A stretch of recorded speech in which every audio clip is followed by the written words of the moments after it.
Hello and welcome to the Money Show, your one-stop destination for your personal finance queries. I am Kavita Thapliyal and we have lined up a power-packed show, and here's what you should expect on the show today. First up, we will discuss and analyze the possible consequences of missing an EMI and how you as a borrower can deal with such a situation. We will be joined by Aparna Ramachandra, founder director, rectifycredit.com. Next, we will decode how fluctuations in the currency market impacts your portfolio and financial goals. We will be joined by Tarun Birani, founder and CEO, TBNG Capital Advisors. And finally, on our last leg, we'll throw upon the counter to get your portfolio strategies checked by Gautam Kalia, Senior Vice President and Head Super Investor at Sharekhan by BNP Paribas. So do send us your portfolio queries on our WhatsApp number, which is 865-797-4571. You can also email us your queries on the Money Show at etnow.tv. So that's a lineup for the day. But then before we begin, let's get you the top headlines of the hour.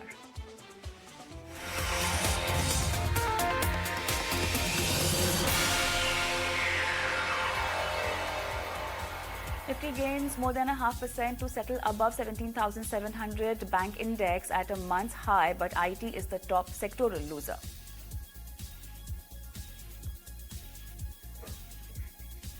After SkyMed sounded alert, the IMD says it sees normal monsoon this year, expects the adverse impact of El Nino to be neutralized.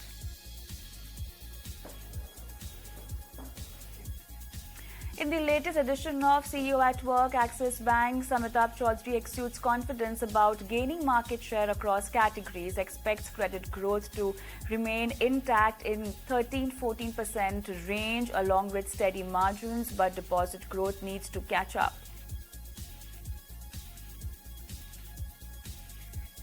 Tamil Nadu bans online gambling. The law also seeks to regulate online gaming, including fantasy sports, which may now need vetting by multi-member committee. Good day for cryptos ahead of key US macro data. Bitcoin tops the $30,000 mark to hit a 10-month high. Ripple effect on Ether nearing $2,000 levels.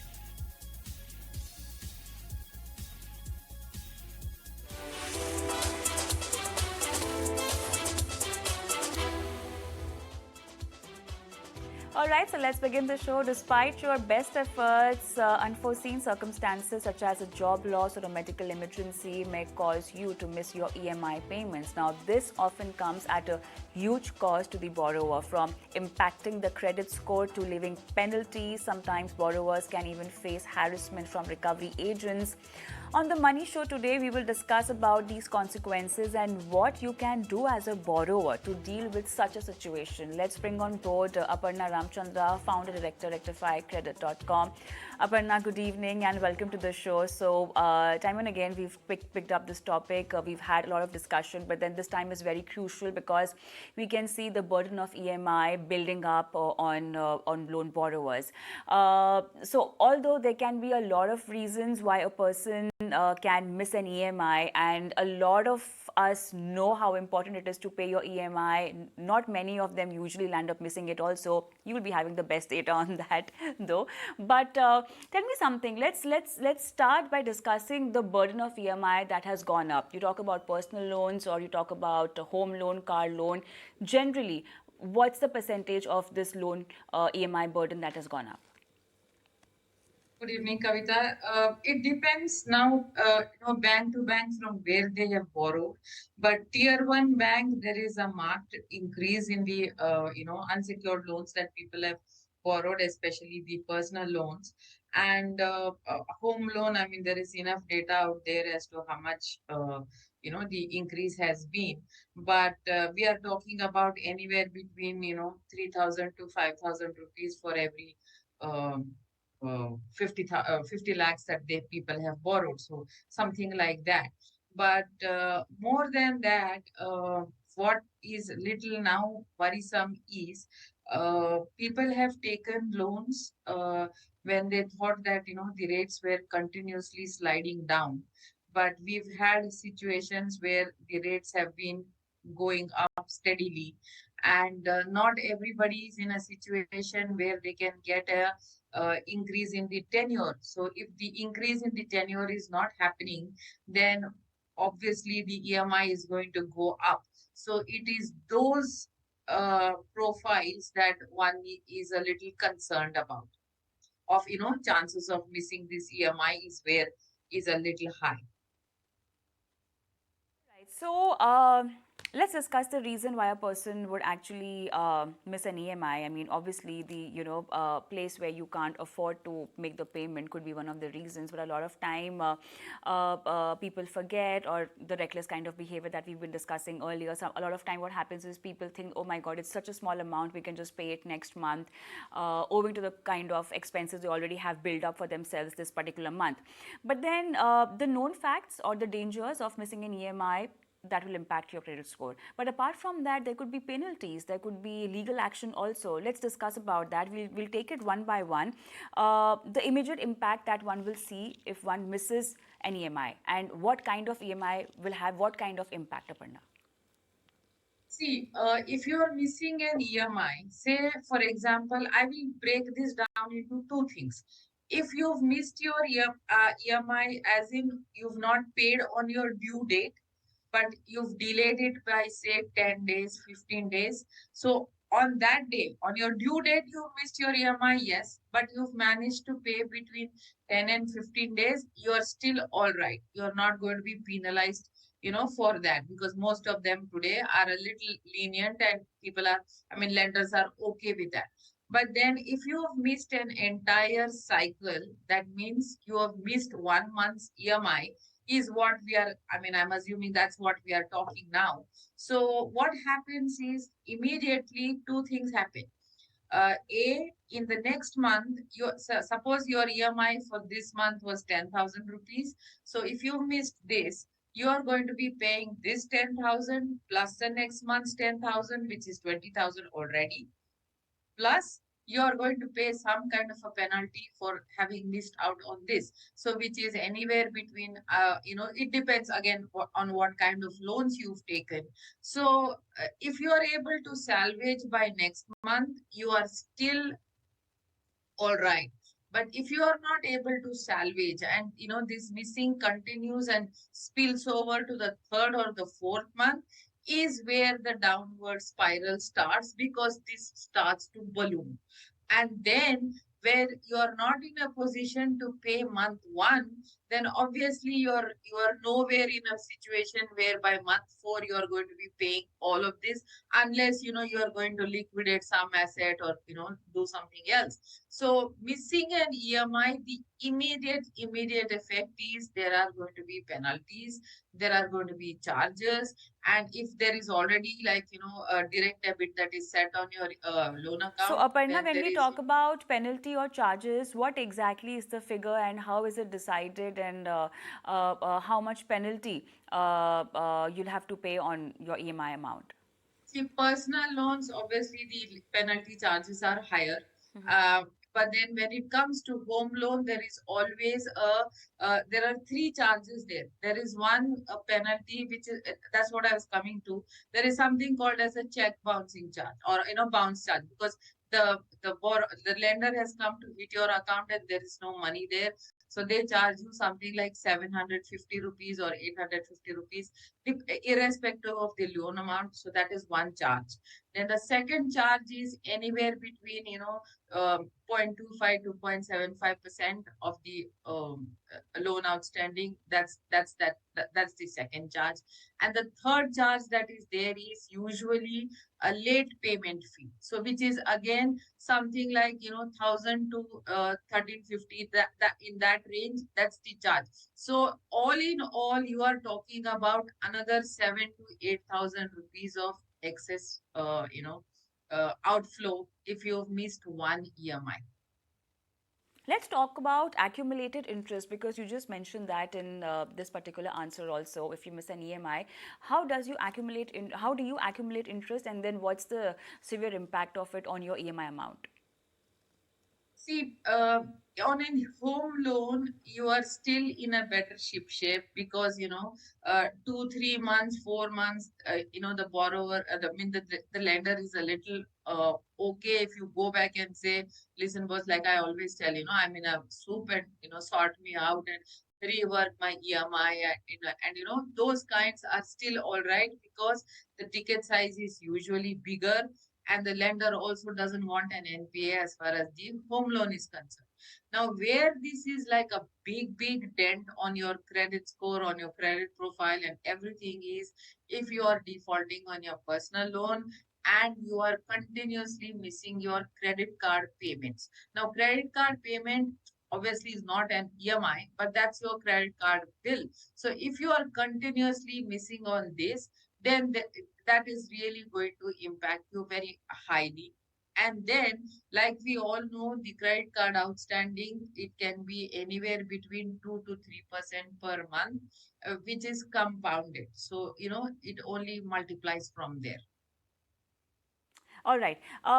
You also spoke about legal action that could be taken. Now, after missing how many EMIs do you get a legal notice? See, normally, this process is a little longer. I mean, it doesn't happen overnight.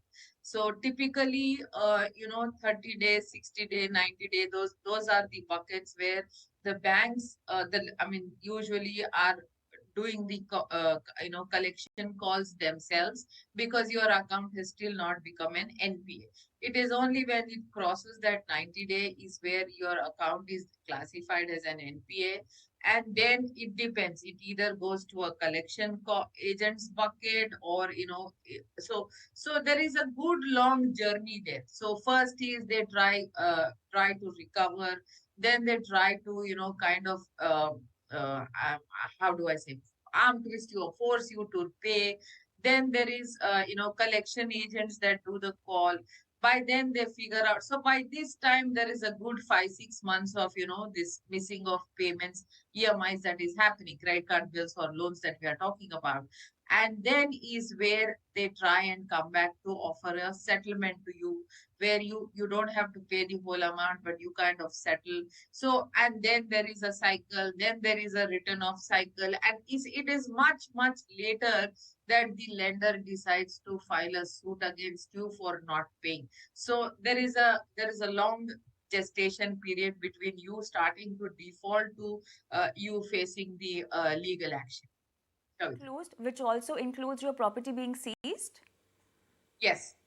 So that the lender gives you enough chance to kind of see how he can salvage the situation for you before they get into the auction story. So today the NPAs that we are seeing, the asset reconstruction companies that are buying portfolios that we are seeing, there is a lot of water that has flown down before which this whole auction and recovery and all of that starts. Because please, remember, even for the lender, this is an additional expense. A, they have already made a loss on their loan that they have lent. B, they have to further incur expense to get this, asset auction. So they try and see how much they can support you so that you get back on track and pay them back. What category of retail loans are there maximum NPAs reported so far? Any data on that? Personal loans, Personal personal loans. loans. And I like I always tell you Yeah. on this show, that is my biggest fear, because today all these online lending, these buy now pay later, then these holiday loans, biryani loans, and all of those are in reality personal loans. They may be giving you whatever flavor, whatever name, but fact of the matter is this is all personal loan. So the kind of personal loans that are being defaulted upon, that percentage is continuously on the rise. Let's talk about missing EMI's impact on your credit score. Now, that's a question I had really kept for the end part of our discussion because this is going to be a longer question answer round on this. So, first of all, how many EMIs do you miss and then it reflects on your credit score? Is just missing one EMI, irrespective of the kind of loan you've taken, but the fact that you have missed a repayment, this will definitely reflect on your credit score. But then after how many of them? Is it just once you miss and it will impact your credit score? See, the whole credit score or your credit profile is a very cyclical thing, right? So if you miss, like I said, you make the payment in, a delay of 5 days, 10 days, nobody reports you and you get away with it. I mean, this is a reality. But if you default by 30 days, so you miss 1 month, you're already reported. So in your entire credit profile history, I mean, your credit history, this 30-day delay is always going to be reflecting, saying that this person had taken this loan and they have, defaulted by 30 days. So anything 30 days and above is going to cost you dear. All right. But then let's talk about severe impact on your credit score and the way you can rectify it. So, obviously, one way to do it is just making your payments on the normal timeline. And if your credit score has really gone very bad, then maybe you need to figure out and, approach people like you who can help them rectify that. But then, what is that stage? When do you actually go out and seek help to rectify your credit score? I would like to use this platform to reach out to people so that they don't get conned by these other people who are trying to pull up a fast one. When there is a delayed payment track record in a credit report, that never ever gets erased. So if somebody is going to tell you that you pay me 50,000 rupees and I'm going to clear all your old bad track record, it doesn't work.